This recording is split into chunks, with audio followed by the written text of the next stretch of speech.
வணக்கம். இது தமிழ் குரலின் சிறப்பு நேர்காணல். இன்றைக்கு நம்மோடு இணைந்திருக்கிறவர் மரியாதைக்குரிய மூத்த பத்திரிகையாளர், அரசியல் திறனாய்வாளர் ஐயா திருமிகு தராசு ஷியாம் அவர்கள். சார் வணக்கம் சார். வணக்கம் வளவன்.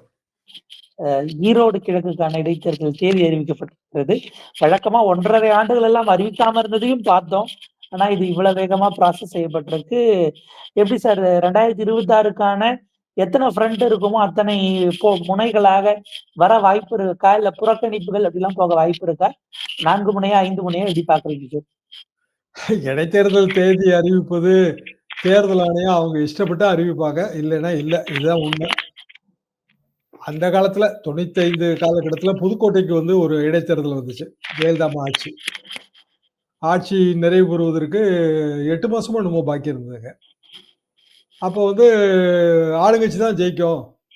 அப்போ ஜெயலலிதா ஆட்சி வந்து மீண்டும் ஒரு முறை உறுதிப்படுத்தப்பட்டு விடும் அப்படிங்கிற நிலைமை வரும்போது, நான், சபாநாயகர் ராஜாராம், இன்னும் ஒரு 3 பேர் கொண்ட ஒரு கமிட்டி கலைஞரை போய் பார்த்தோம். கவர்னர் சென்னாரெட்டி ஏற்பாடு. பொது வேட்பாளர் நிறுத்தலாம். அதாவது அதிமுகவுக்கு எதிரான வாக்குகள் பிளவுபடக்கூடாது. இப்ப திமுகவுக்கு எதிரான வாக்கு பிளவுபடக்கூடாதுன்னு அதே கான்செப்ட் தான். கலைஞர் அதை ஒத்துக்கல. அவர் என்ன சொன்னாருன்னா, ஒரு 5 கட்ட பேச்சுவார்த்தை நடத்தினாரு. நடத்திட்டு அதெல்லாம் முடியாது, அந்த மாதிரி ஜெயிச்சா ஜெயிச்சுட்டு போட்டோம். அதுக்காக புதுக்கோட்டையில காமன் கேண்டிடேட்னா எங்க கட்சி என்ன ஆகுது, பெரிய அண்ணன் என்ன சொல்லுவாரு, இப்படி எல்லாம் சொல்லி அவர் அதை தவிர்த்து விட்டார்.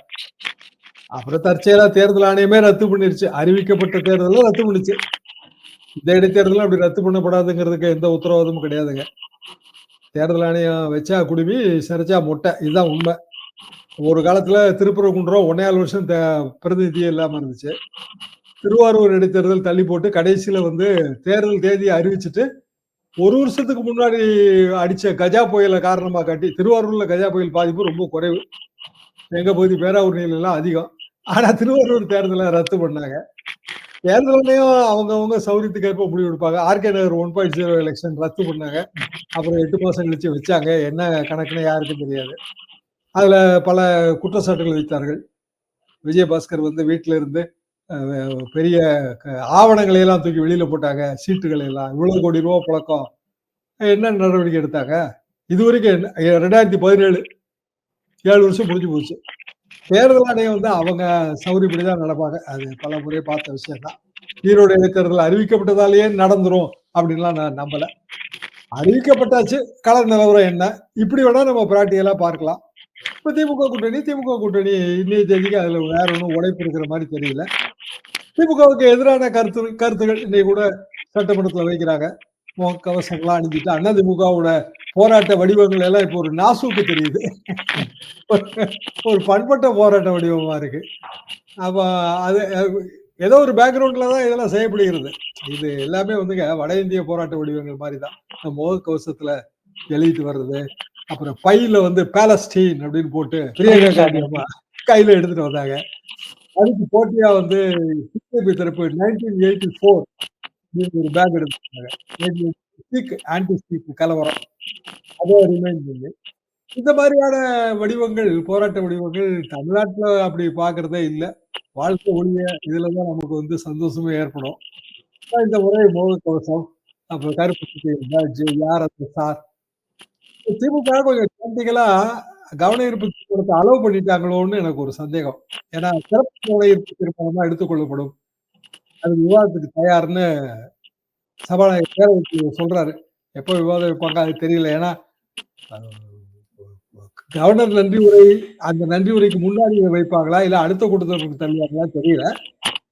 பட் அப்படியான ஒரு சிறப்பு கவன ஈர்ப்பு தீர்மானம் விவாதிக்கப்பட்டால் திமுக தரப்புக்கு சில அட்வான்டேஜ் இருக்கு. என்னன்னா அவங்க வந்து நாங்க ஃபேரா தான் இன்வெஸ்டிகேட் பண்ணிருக்கோம். நேரடியா ஹைகோர்ட்டே வந்து எஸ்ஐடி ஃபார்ம் பண்ணிருக்கு. அவங்க எல்லா டாக்குமெண்ட்ஸும் எஃப்ஐஆர் லீக் வந்து காரணம் அவங்களே அதை அட்மிட் பண்ணிருக்காங்க. அந்த கடிதங்கள்லாம் எங்ககிட்ட இருக்கு. அப்படி அவங்க தரப்பு சில நியாயங்களை சரியா சொல்லுவாங்க. எதிர்த்தரப்பும் கோட்டை விட்ட இடங்களை சரியா சொல்லுவாங்க. மக்களுக்கு வந்து இதுல வந்து சில உண்மைகள் தெரிய வரும். அப்படியே நான் இதை பார்க்கிறேன். இது ஈரோடு இடைத்தேர்தல் வரைக்கும் இது நீடித்து போகுமா? ஈரோடு இடைத்தேர்தல் அண்ணா யூனிவர்சிட்டி மேட்ரு ஈரோடு இடைத்தேர்தல் கிழக்கு இடைத்தேர்தலில் பிரதிபலிக்குமா? அந்த இடம் தான் எனக்கு சந்தேகமா இருக்கு. எடப்பாடி பழனிசாமி அவர்கள் மாவட்ட செயலாளர் கூட்டத்திற்கு அழைப்பு கொடுத்திருக்கிறார் அப்படிங்கிறத பார்க்க முடிகிறது. விக்கிரவாண்டியில அவங்க ஒரு ஸ்டாண்ட் எடுத்தாங்க, புறக்கணிப்பு அப்படிங்கிறது. பட் அதற்கு பிறகு பல்வேறு விதமான விமர்சனங்களையும் அவங்க சந்திக்க நேர்ந்தது. இப்ப இந்த முறை அதிமுக காலத்துக்கு வருமா அப்படிங்கிற ஒரு கேள்வி இருக்கு. எப்படி பாக்குறீங்க இது?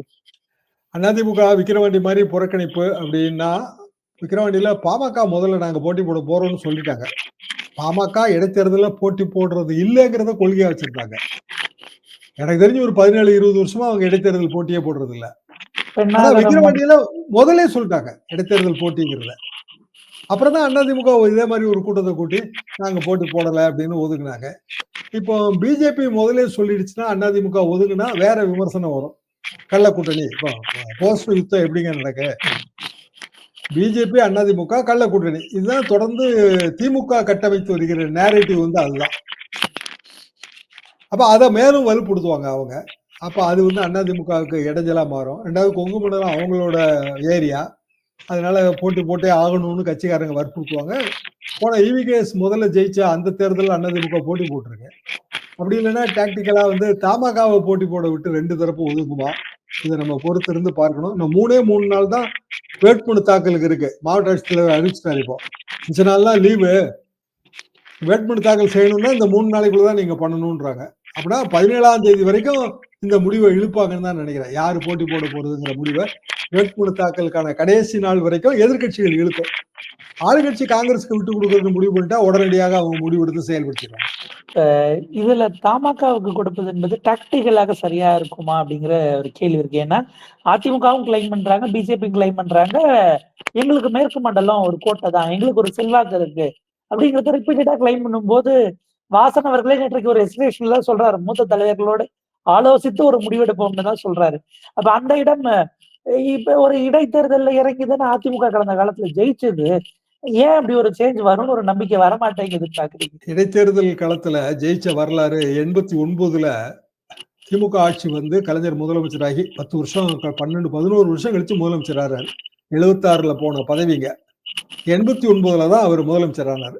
13 வருஷம் 2 மாசம் தான். 89 ஜனவரி பதவியேற்பு, அடுத்த 2 மாசத்துல 2 இடைத்தேர்தல். மருங்காபுரி 1, மதுரை கிழக்கு 2. மதுரை கிழக்காம இருக்கா, மதுரை கிழக்குன்னு நினைக்கிறேன் 2. அதிமுக ஒரே ஒரு அட்வான்டேஜ் தான் கிடைச்சது. என்னன்னா ஒற்றுமை பெற்று ரெட்டை எலெக்ஷன் கிடைச்சிருந்தது. ஜெயலலிதாவே பிரச்சாரத்துக்கு போல, திருநாகரசனம் தான் பிரச்சாரத்தை எல்லாம் முன்னெடுத்து செஞ்சாரு. 2லயுமே வெற்றி. அதிமுகவே நேரடியாக வெற்றி மருங்காபுரியில. மருங்காபுரி பொன்னுசாமி அப்படிதான் வந்தாரு. மதுரையில வந்து கூட்டணி கட்சி இடதுசாரிகளுக்கு விட்டு கொடுத்திருந்தாங்க, அவங்களும் வெற்றி. அது கொஞ்சம் குறைந்த வெற்றி தான். 8000 ஓட்டம், 7500 ஓட்டம். ஆனா ஆளுங்கட்சிக்கு கெட்ட பேரே இல்லை. ஆட்சிக்கு வந்தா 2 மாசம் தானே ஆயிருக்கு, என்ன கெட்ட பேர் வந்துடும். ஆனாலும் அந்த வெற்றி சாத்தியப்பட்டது. என்னன்னா அந்த அதிமுகவோட ஸ்ட்ரென்த். இத்தனைக்கும் கட்சி வந்து எம்ஜிஆர் காலத்துல 87 வரைக்கும் ஆட்சியில் இருந்த கட்சி. ஆட்சிக்கு எதிரான உணர்வெல்லாம் இருந்துச்சு. 88 கட்சியே இல்ல, 2ஆ பிளவுபட்டு கிடந்தது. அப்ப 89லயே உடனடி வெற்றி சாத்தியப்பட்டது. அப்போ என்ன காரணம்னா அந்த கட்சி தலைவர்களுக்கு இருந்த 2ஆம் கட்ட தலைவர்களுக்கும் இருந்த ஒரு பெரிய நம்பிக்கை. ஜெயலலிதாவுக்கு அடுத்தாப்புல திருநாவுக்கரசு போன்றவர்கள் எல்லாம் வந்து அந்த கட்சி அந்த பிரச்சார பலத்தை ஒருங்கிணைக்கக்கூடிய சக்தி இருந்தது, வியூகம் இருந்துச்சு. இப்போ திரு எடப்பாடி பழனிசாமி அவர் கீழே இருக்கிற 2ஆம் கட்ட தலைவர்கள்ல நம்ம கண்ணுக்கு தெரிந்து பலரும் வந்து கொங்கு மண்டலத்தோட நேரடி தொடர்புடையவர்கள்னா திருப்பி வேலுமணி தங்கமணி அவங்க சைடு தான் போய் ஆகணும். ஜெயக்குமாரோ மற்றவர்களோ வந்து அங்க போய் பெரிய செல்வாக்கெல்லாம் காட்டிட முடியாது. செங்கோட்டையன் காட்டலாங்க, அவர் ஆனா ஒதுங்கி இருக்கிறாரு. செங்கோட்டையன் ஆஃப் லேட் அவர் கட்சி ஒற்றுமைப்படணுங்கிற அந்த பாயிண்ட்டுக்குள்ளதான் அவர் நிக்கிற மாதிரி தெரியுது. பல பேட்டிகள்ல அவரை பார்த்தா அப்படிதான் தெரியுது. செங்கோட்டையன் என்னன்னா முதல்ல பார்க்கும் போதெல்லாம் அவர் நடராஜன் வீட்டுல வெளியில உட்கார்ந்துருப்பாருங்க. அப்ப பேசுவோம் அவர்கிட்ட. அதெல்லாம் 1988, 89 காலகட்டம். ரொம்ப அமைதியா இருப்பாரு. ஆனா அவரு அந்த அவரோட பகுதியில அவருக்கு கடுமையான செல்வாக்கு உண்டு. கோவில்செட்டிப்பாளையத்துல அதிமுக சார்பா யாரு நின்னாலும் ஜெயிக்கலாம் அப்படிங்கிற நிலைமை தான். ஈவன் மெட்ராஸ்ல இருந்து போற விவிஐபியை கூட அங்க நிப்பாட்டலாம் கோவில்செட்டிப்பாளையத்துல. இதற்கு ஒரு குறிப்பிட்ட இனத்தவர்கள் செறிந்து வாழ்கிற ஒரு தொகுதி. அப்படி இருந்த பகுதி அதிமுக செல்வாக்கு அவர் கொடிகட்டி பறந்த ஒரு பகுதி. ஆனா இப்ப அந்த அளவுக்கான பெரிய செல்வாக்கு இருக்கிறதா அது சந்தேகமா இருக்கு. அப்படி செல்வாக்கு இருந்தா ஈரோட்ல தைரியமா நிக்கணும். போன முறை நின்ன போதும் வாங்கிய ஓட்டுங்கிறது அது செல்வாக்குக்கு தகுந்த ஓட்டு இல்ல. கேட்டா என்ன சொல்லுவாங்கன்னா, இடைத்தேர்தல் ஆளுங்கட்சி வந்து பணபலத்தை செலவழித்து விட்டது அது இதுன்னு சொல்லுவாங்க. ஆனா அதே இடைத்தேர்தல் களத்துல தானே எம்ஜிஆர் அவர்கள் திண்டுக்கல்ல ஜெயிச்சாரு. நான் குறிப்பிட்ட இந்த 2 உதாரணம். சமீபத்திய உதாரணம் நத்த விஸ்வநாதன். நத்த விஸ்வநாதன் நத்தத்துல ஜெயிச்சார்ல. சமீபத்திய உதாரணம். அப்போ கேண்டிடேட் மெரிட்டும் அந்த பகுதியில இருக்கிற செல்வாக்கும் அதுல முக்கியம். அப்படியான ஒரு கேண்டிடேட் அதிமுகல இருக்காரா? அது வேற தெரியல. டிடிவி ஒரு எக்ஸெப்ஷன் எடுத்துக்கலாம். ஏன்னா, அந்த ஆர்கே நகர் அது இன்னமும் கூட டிடிவி அதிமுக ஓட்டு தானங்க. அதாவது டிடிவிக்கு பெரிய அட்வான்டேஜ் யாரு? வெற்றிவேல். வெற்றிவேல் இல்லாம ஆர்கே நகர் 2.0 வெற்றி சாத்தியம் கிடையாது. புது சின்னம் குக்கர். ஆனாலும் 40,000 ஓட்டு கிட்ட வித்தியாசம். ஆளுங்கட்சியும் தோத்துது. மதுசூதனும் நல்ல கேண்டிடேட்டுங்க. அவர் அந்த பகுதியிலே இருக்கிற கேண்டிடேட். எதிர்க்க திமுகவும் தோத்து போச்சு. திமுக 3rd பிளேஸ் போயிடுச்சு. ஜஸ்ட் தான் மிஸ். டெபாசிட்டுக்கு ஜஸ்ட் மிஸ். டிடிவியால ஜெயிக்க முடிஞ்சது. டிடிவி ஓட்டையும் அண்ணா ரெட்டையால் ஓட்டையும் கூட்டி பார்த்தீங்கன்னா எங்கேயோ வரும் ஆர்கே நகர்ல. அப்போ அந்த மாதிரியான ஒரு கேண்டிடேட் வந்து ஈரோட்ல எனக்கு தெரிந்து பெரிய அளவுக்கு தெரிகிற மாதிரி இல்ல. பத்திரிகை செய்திகளை பார்த்தா வந்து இளங்கோவனோட மகன் அல்லது மகன் வழி பேத்தி இவங்களுக்கான வாய்ப்பு இருக்குங்கிற மாதிரி பத்திரிகை செய்திகளை எழுதுறாங்க. அநேகமா காங்கிரஸ் தான் திமுக கேண்டிடேட் காங்கிரஸ் கேண்டிடேட் தான் உறுதியா தெரியுது. அப்போ காங்கிரஸ் கேண்டிடேட்டை எதிர்த்து நிற்கக்கூடிய அதிமுக கேண்டிடேட் வேணும், பிஜேபி கேண்டிடேட் வேணும். இல்ல பிஜேபி போன தடவை மாதிரி மறைமுகமா அதிமுக ஆதரவு கொடுத்து அண்ணாமலை 11 பேர் கமிட்டி எல்லாம் போட்டாருங்க. ஈரோடு போன ஈரோடு கிழக்கு முதல்ல கமிட்டி போட்டது அவர் தான். கடைசியில் கமிட்டி என்னாச்சுன்னே தெரியல. அது ஒரு தடவை கூட களத்துக்கே போகல. அதையும் நம்ம யோசிச்சு பார்க்கணும். பிஜேபி மேலிடம் அதிமுக கூட்டணி தான் முடிவு பண்ணி வச்சிருந்தாங்கன்னா அண்ணாமலை சொல்றதை அவங்க கேட்க மாட்டாங்களா? இந்த பரபரப்பான சூழல்ல தான் பாஜகவினுடைய மையக்குழு கூட்டம் என்பது நடந்து கொண்டிருக்கிறத பார்க்க முடிகிறது. பல முக்கிய முடிவுகள் நேற்றைக்கெல்லாம் பல பகுதிகளில் அந்தந்த பகுதிக்கான தலைவர் தேர்தல் எல்லாம் நடக்கிறது, டிஸ்கஷன்ஸ் எல்லாம் பார்க்க முடிஞ்சது. இதுல அதுக்கான டிஸ்கஷன் தானே கமலாலயத்தில் நடப்பது. கூடுதலாக ஈரோடு கிழக்கு பற்றியும் பேசப்படுமா சார்? ஈரோடு கிழக்கு பற்றி மாநில அளவுல முடிவெடுக்க முடியாதுங்க. பொதுவா பிஜேபியோட அந்த நோக்கம் காரணம் எனக்கு தெரியுங்கிற முறையில் சொல்றேன். ஒரு பரிந்துரை போட்டு ஒரு குழு தான் போடுவாங்க. இல்ல அந்த குழு தேர்ந்தெடுக்கட்டும் அப்படின்னு சொல்லி ஒரு சிறப்பு குழு அமைச்சிருவாங்க. சிறப்பு குழு பரிந்துரைகளை செய்யும், மத்திய தலைமை முடிவு எடுக்கணும். எனவே அது அடுத்த ஒரு குறைந்தபட்சம் ஒரு 7-8 நாட்களுக்கான ஒரு விஷயம். 17ஆம் தேதி வரைக்கும் தான் அப்படி போட்டி போடுறதா இருந்தா அவங்க முடிவு எடுப்பாங்க. அதிமுக ரெட்டையில வழக்கு எப்போ வரப்போகுதுங்கிறத நம்ம இன்னும் யோசிக்கணும். அது 13ஆம் தேதிங்கிற ஒரு பேச்சு இருந்துச்சு. அதாவது ஃபைனலைசேஷன். இப்ப இருக்கிற சூழல்ல தேர்தல் ஆணையத்துக்கு ஃபைனலைஸ் பண்றதுக்கு டைம் எல்லாம் கிடையாது. அப்போ ஒண்ணு அடுத்த வாய்தா போடலாம். ஏன்னா ஹைகோர்ட்ல பெட்டிஷன் போட்டாகணும், அபிடவிட் போட்டாகணும். நாங்க என்ன நடத்தணும், என்ன ஹைகோர்ட் டைரக்ஷன் இருக்கு, ரிட் ஆஃப் மேண்டமஸ். அதனால ஹைகோர்ட்டை புறந்தள்ள முடியாது. அப்ப இடைக்காலமா வந்து இதெல்லாம் பண்ணிருக்கோம், அதுக்குள்ள டெல்லி இடைத்தேர்தல் வந்துருச்சு, இன்னும் டைம் எடுக்கும் அப்படி மனு போட போறாங்களா? இல்ல ஒட்டுமொத்தமா இடைத்தேர்தலுக்கு சின்ன அலோகேட் பண்றதுக்கு எங்களுக்கு இன்னும் ஆவணங்களை பரிசீலிப்பதற்கு போதுமான கால அவகாசம் இல்ல. அடுத்த முடிவு எடுத்தாங்க. அப்படியான முடிவு எடுத்தா அது அதிமுகவுக்கு பின்னடைவா மாறும்.